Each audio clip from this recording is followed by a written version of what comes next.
Everyone, let's take a look at number 4 in section 3.1. We're told to compute f prime of a. Again, f prime, that's the derivative of the function f evaluated at a. So a will be some fixed number. We're told down here that a is 2 here in a minute. And we're going to do that using, they say, or you can use this limit definition, which is our, in the lecture, that's our original limit definition, or the alternative definition over here. I'm going to actually use both of them just to show you the comparison, but you should be familiar with using both of these. Okay, the function we're given is 16x cubed, function f, and again, as I said, a is 2. So we're finding the derivative of this function f at a equal 2. How do we do that? We use one of these two formulas. I'll use this one first. A couple of preliminary things. We're going to need f of a in both of these. Of course, a is 2, so f of a will be f of 2. I just plug 2 into the function. 16 times 2 cubed, 16 times 8 gives me 128. I also need f of a plus h here. Remember, a is 2, so that's f of 2 plus h. And therefore, f of 2 plus h will be 16 times the quantity 2 plus h cubed. Now, how do you simplify 2 plus h cubed, or how do you expand that? Well, we're going to do that the correct way, I hope. So if I'm expanding 2 plus h cubed, it's 2 plus h times 2 plus h times 2 plus h, not simply cubing 2 and cubing h and adding them together. You cannot distribute the 3 over a sum. Exponents cannot be distributed over sums. So it's not 8 plus h cubed, which is a common mistake. Again, you have help on your algebra and trig help sheet on tests and things. So in particular, make sure you're familiar with all your rules of exponents. You can distribute exponents over products. You can do it over quotients, but you may not do it over sums or differences. That is incorrect. The correct way to do this is to expand this out. Now, some of you might know the binomial theorem and be able to go right to the answer, but I'm sure a lot of you don't. It is actually, the binomial theorem is actually on the help sheet, but most of you, so you could use the formulas that are given there, but most of you can do this just by foiling the first two. First times first, 2 times 2 is 4. Outer 2 times h is 2h. Inner h times 2 is 2h. Last h times h is h squared. 2h and 2h is a total of 4h. Now I need to multiply this trinomial times this binomial. Remember how that works. I multiply every term here by every term here. So 4 times 2 is 8. 4 times h is 4h. 4h times 2 is 8h. 4h times h is 4h squared. H squared times 2, 2h squared, h squared times h, h cubed. Okay, that's a lot more work, but now we can simplify 4h and 8h is 12h, 4h squared, 2h squared, 6h squared. So this is the correct expansion of 2 plus h quantity cubed, not this.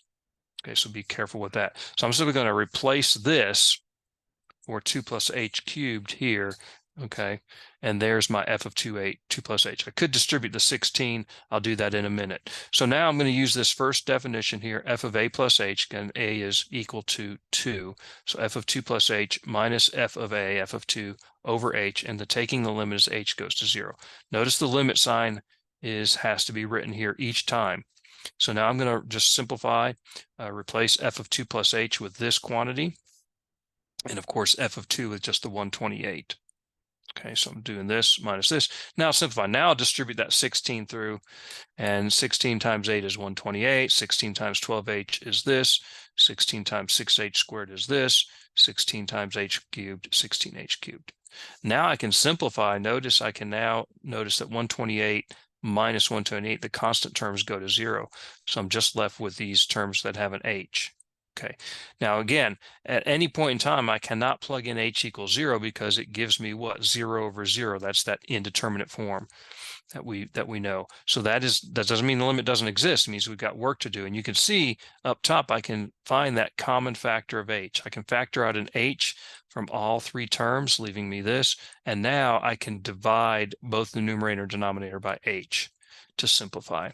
And so I get just the limit as h goes to 0 of this. And when I plug in h equals 0 here and here, these terms go to 0, and I'm just left with 192. And that's the answer.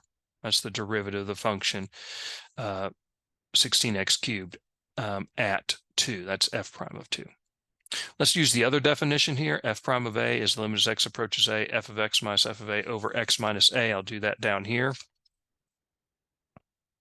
So here it is. Of course, a again is 2, so it's f of x minus f of 2 over x minus 2. We did f of 2 above. Remember, that was 128. Of course, f of x is just 16x cubed. So here's what we get. So how do we do this? If I plug in x equal 2 now, again, I'll get 0 up top and 0 on the bottom. That's indeterminate. So this form here is 0 over 0. Means we've got work to do. Okay, what do we need to do? Factor, in this case, the numerator. First, GCF. 16 divides 128 evenly, so I can factor out a 16. 16 times 8 is 128, so there's how I factor out the 16. And then this x cubed minus 8, that's a difference of cubes. 8 is equal to 2 cubed. Now, some of you should know that formula. If not, it is on the algebra help sheet, both the sum and difference of cubes. So this last one here is what I'm looking at. We got the difference of squares, sum, difference of cubes. You should be able to factor all of those. So difference of cubes, x cubed minus y cubed is x minus y, quantity times x squared plus x times y plus y squared. That's how it factors. And you can check that just by following this out on the right and simplifying, and you'll get x cubed minus y cubed. Okay, so in this case, my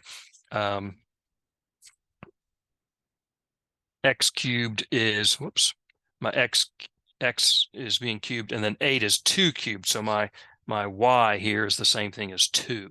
So I'm just going to replace x minus y, x minus 2 times x squared plus 2 times x, right? That's x times y. Since y is 2, I get, x times 2 or 2x. And then y squared, remember y was 2, so that's 4. And you could check if you multiply this out, FOIL this, multiply this out, not FOIL it out, but multiply x times everything, negative 2 times everything, simplify, you get x cubed minus 8. But this is how it factors. And real important that we get this factor of x minus 2. So I'm going to replace x cubed minus 8 with all of this. Okay. So I'm going to replace x cubed minus 8 with x minus 2 times this. And that's the thing, right? That x minus 2 factor, that's what we were looking for. Now I can divide top and bottom by x minus 2. Right? And I'm left with just this, which I can plug in x equal 2, just replace x with 2. This then inside the parentheses becomes 12. And of course, 16 times 12, I get 192. I get the same answer, of course I should. And there's the result. Now, looking at these two methods, which method to you seems to be simpler? Okay, some of you might like the first one, some of you might like the second one. But a lot of times one method can be a little bit better than the other. Other times they're about the same. Okay, so that is how we use the limit definition of the derivative to find the derivative at a point. Hopefully this helps.